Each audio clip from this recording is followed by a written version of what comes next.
Párrafo 7. La caída.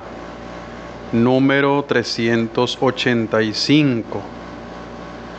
Dios es infinitamente bueno y todas sus obras son buenas.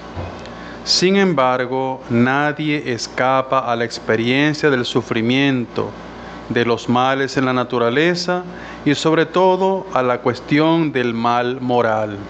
O sea, el mal es una experiencia que todos nosotros tenemos y por causa del mal tenemos mucho sufrimiento. Sin embargo, no sabemos el origen, de dónde viene todo esto o por qué Dios lo permite, etcétera, etcétera. Sin embargo, como nos dice el mismo catecismo, más abajo de este numeral, nos dice: el misterio de la iniquidad solo se esclarece a la luz del misterio de la piedad.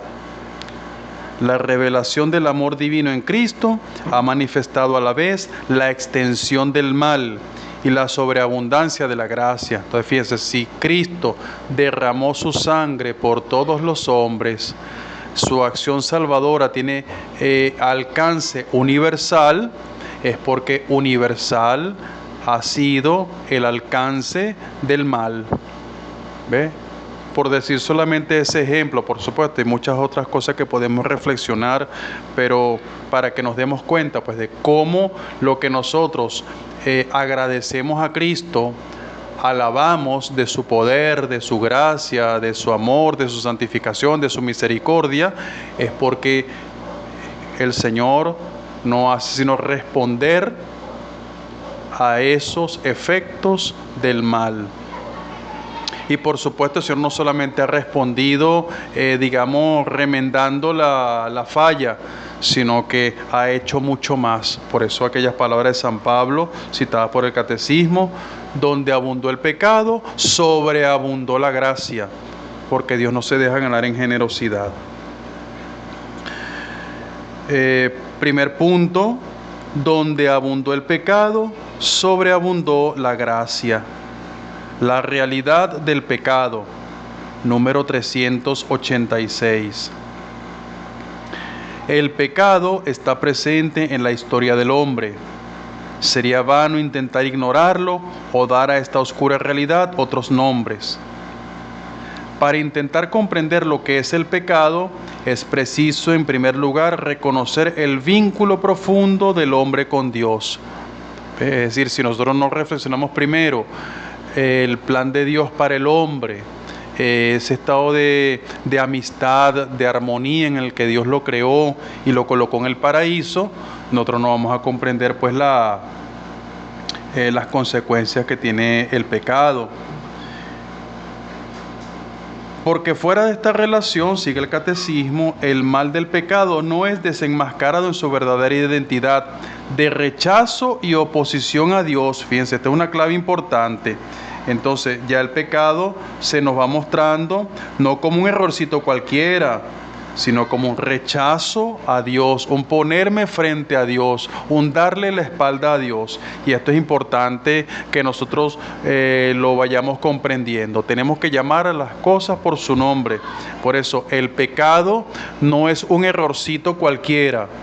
El pecado, fíjense, es un rechazo y oposición a Dios. Las cosas, insisto, hay que llamarlas por su nombre. 387. La realidad del pecado, y más particularmente del pecado de los orígenes, solo se esclarece a la luz de la revelación divina. Fíjense estas palabras que vienen a continuación, que son fundamentales y que hoy en día forman parte del veneno que hay en el mundo como para tratar de minimizar la cosa. Fíjense: sin el conocimiento que la revelación, nos da de Dios, no se puede reconocer claramente el pecado y se siente la tentación de explicarlo únicamente como un defecto de crecimiento, como una debilidad psicológica, un error, la consecuencia necesaria de una estructura social inadecuada, etcétera. Es decir, nos quedamos ahí por encimita. Entonces, por ejemplo, fíjense, pasa en nuestros días. Una persona que tiene tendencia homosexual, no, nació así, ¿ve?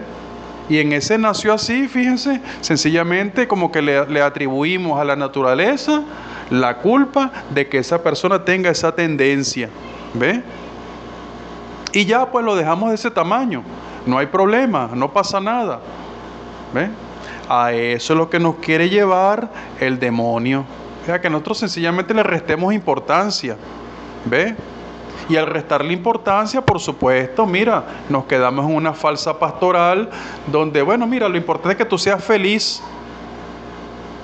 No importa cómo, ni de qué manera, ni cuándo, ni con quién. Lo importante es que tú seas feliz. ¿Ve? No, ya va un momentico. ¿Y el plan de Dios cuál es? ¿Ve? ¿El plan original de Dios cuál es? Fíjense, cuando a nuestro Señor se le pregunta sobre el divorcio, Él apela a la creación. ¿Ve? Al principio no fue así. Dios creó al hombre, hombre y mujer. ¿Ve?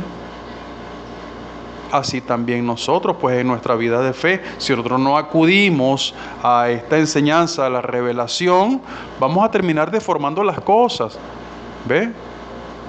Y por supuesto, esa mala concepción, esa mala profundización nos va a llevar sencillamente a relativizar las cosas y bueno, sencillamente no procurar solución desde Cristo, sino dejar las cosas de la mejor manera posible o echarle un pañito de agua tibia para que las cosas se calmen. ¿Ve? No, Señor, Cristo no vino a poner un pañito de agua tibia, Cristo vino a solucionar, Cristo vino a redimir, pero a redimir desde la raíz. Por eso el conocimiento de la revelación del plan de Dios sobre el hombre es de fundamental importancia. Estas palabras del catecismo pues no están aquí puestas por lujo, sino que es una gran necesidad que nosotros conozcamos plenamente la revelación, el plan de Dios para el hombre, la amistad, la armonía para la cual Dios creó al hombre. Termina este numeral 387 diciendo: el pecado es un abuso de la libertad que Dios da a las personas creadas.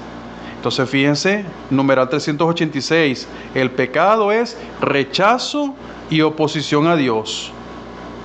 En el 387, el pecado es un abuso de la libertad que Dios da a las personas creadas. Por eso, personas creadas. Los que cometen pecados son los seres humanos, dotados de inteligencia y voluntad, no los animales. Por eso, que unos perros en una pelea, un perro llegó y mató al otro, entonces el perro es un perro asesino. No, el perro no tiene conciencia, el perro no tiene ese uso de las facultades que Dios le dio al hombre. Por eso, el pecado es un abuso de la libertad que Dios da a las personas creadas.